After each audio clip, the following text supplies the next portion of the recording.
Halo teman-teman, kembali lagi di channel YouTube saya, Treda Bitalesi, NIM 2019 48059, kelas B, semester 5, mata kuliah pembelajaran tematik SD, Prodi Pendidikan Guru Sekolah Dasar.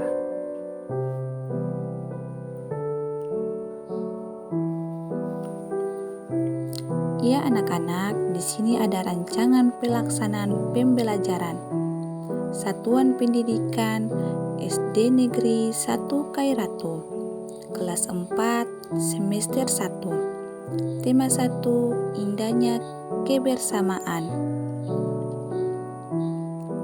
Subtema 3, bersyukur atas keberagaman. Pembelajaran ketiga, alokasi 1 hari, muatan terpadu, bahasa Indonesia, IPA.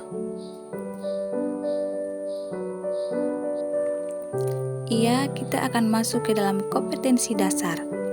Muatan terpadu, bahasa Indonesia. 3.2, memetakan keterhubungan antar gagasan yang didapat dari teks lisan, tulis, atau visual.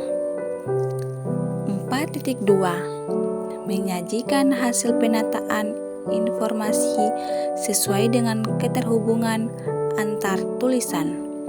Indikator 3.2.3, mengidentifikasi gagasan pokok dan gagasan pendukung setiap paragraf dari utama dan gagasan pendukung dari setiap paragraf dari teks lisan dalam bentuk peta pikiran. Muatan terpadu IPA 3.6, memahami sifat-sifat bunyi dan keterkaitannya dengan indera pendengaran. 4.6, menyajikan laporan hasil pengamatan dan percobaan tentang sifat-sifat bunyi.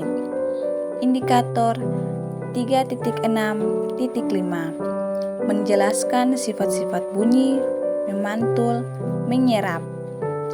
4.6.5, membuat peta pikiran tentang sifat bunyi, memantul, dan menyerap. Yang selanjutnya tujuan pembelajaran. Yang pertama, setelah melakukan percobaan, siswa mampu menjelaskan sifat bunyi, memantul, dan menyerap dengan benar. Yang kedua, setelah melakukan percobaan, siswa mampu menyajikan laporan tentang sifat bunyi, memantul, dan menyerap dengan sistematis. Yang ketiga, setelah menyimak teks permainan tradisional, siswa mampu mengidentifikasi gagasan pokok dan gagasan pendukung setiap paragraf dari teks tulis dengan mandiri. Yang keempat, setelah menyimak teks tentang permainan tradisional, siswa mampu menyajikan gagasan utama dan gagasan pendukung setiap paragraf dari teks tulis dalam bentuk peta pikiran dengan tepat.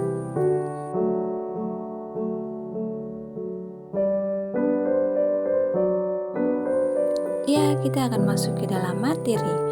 Yang pertama, mengidentifikasi gagasan pokok dan gagasan pendukung setiap paragraf dari utama dan gagasan pendukung setiap paragraf dari teks lisan dalam bentuk peta pikiran. Yang kedua, memahami sifat-sifat bunyi dan keterkaitannya dengan indera pendengaran. Yang ketiga, menyajikan laporan hasil pengamatan dan percobaan tentang sifat-sifat bunyi. Pendekatan dan metode pembelajaran. Adik-adik, di sini kita akan menggunakan pendekatan saintifik. Metode yang kita gunakan adalah metode permainan atau simulasi, diskusi, tanya jawab, penugasan, dan juga ceramah. Adik-adik, di sini kita akan membahas tentang gagasan pokok dan gagasan pendukung. Yang perlu kalian ketahui, gagasan pokok merupakan topik atau inti yang dibahas pada suatu paragraf. Gagasan pokok ditemukan pada kalimat utama yang terletak di bagian awal, akhir, atau awal dan akhir paragraf. Nah, yang kalian perlu tahu juga ya, gagasan pendukung merupakan uraian atau informasi tambahan dari gagasan pokok suatu paragraf. Gagasan pendukung dapat ditemukan pada kalimat-kalimat penjelas. Ya, adapun cara-cara menentukan gagasan pokok dan gagasan pendukung. Yang pertama, bacalah teks dengan cermat dan seksama, dapat juga membaca dalam hati. Yang kedua, cermatilah kalimat pertama hingga kalimat terakhir pada setiap paragraf. Yang ketiga, temukan kalimat utama dan kalimat penjelas pada setiap paragraf. Dan yang keempat, tentukanlah gagasan pokok yang terletak pada kalimat utama dan gagasan pendukung yang terletak pada kalimat penjelas paragraf. Adapun contoh cara menentukan gagasan pokok dan gagasan pendukung. Kalimat utama, batik merupakan kain tradisional Indonesia. Batik dihasilkan dengan cara dilukis atau dicetak menggunakan malam, lilin yang dipanaskan. Kain batik berasal dari Pulau Jawa. Seiring berkembangnya waktu, batik tidak hanya ada di Pulau Jawa. Beberapa daerah di luar Pulau Jawa juga menggunakan batik sebagai pakaian tradisional, misalnya batik Bali. Kalimat penjelas, batik merupakan kain tradisional Indonesia. Kain batik dihasilkan dengan cara dilukis atau dicetak menggunakan malam, lilin yang dipanaskan. Kain batik seiring berjalannya Pulau Jawa, seiring berkembangnya waktu, batik tidak hanya ada di Pulau Jawa. Beberapa daerah di luar Pulau Jawa juga menggunakan batik sebagai tradisional, misalnya batik Bali. Kita akan masuk ke dalam pemantulan dan penyerapan bunyi. Sebelum kita bahas lebih lanjut, pemantulan bunyi itu seperti sebuah kelereng yang dapat kita lempar ke dinding yang keras akan mengalami pemantulan, bukan? Nah, demikian juga dengan bunyi.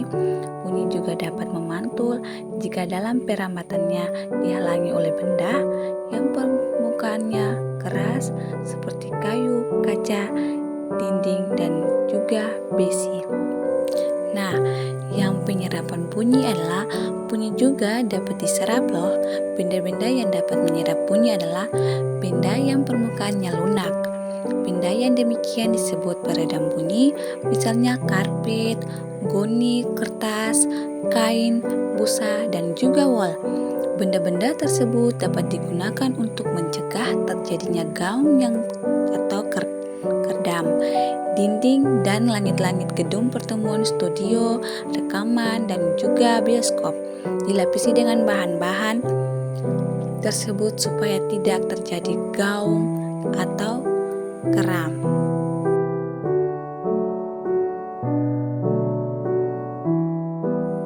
Apakah adik-adik pernah berteriak di lapangan? Pasti pernah kan? Apakah adik-adik juga pernah berteriak di kamar mandi? Tentunya pernah, ya kan? Nah, apa perbedaannya? Perbedaannya adalah bunyi pantul yang dihasilkan, ya kan?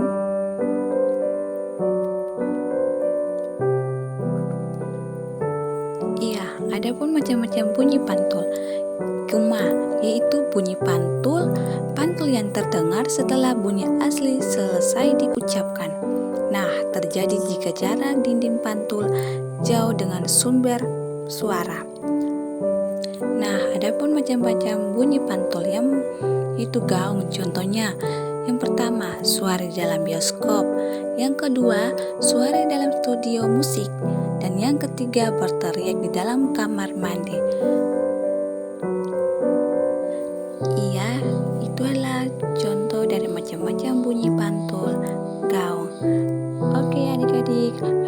tugas untuk kalian ya. Tugas yang pertama adalah siswa dapat mengidentifikasi gagasan pokok dan pendukung. Yang kedua, bagaimana cara siswa menentukan gagasan pokok dan gagasan pendukung. Dan yang ketiga, siswa dapat mengidentifikasi pemantulan bunyi dan penyerapan bunyi. Dan keempat, siswa dapat mengenal bunyi pantul. Oke, semuanya terima kasih. Semoga video ini dapat bermanfaat bagi kita semua ya. Apabila ada kata-kata yang salah, saya mohon maaf. Assalamualaikum warahmatullahi wabarakatuh dan shalom.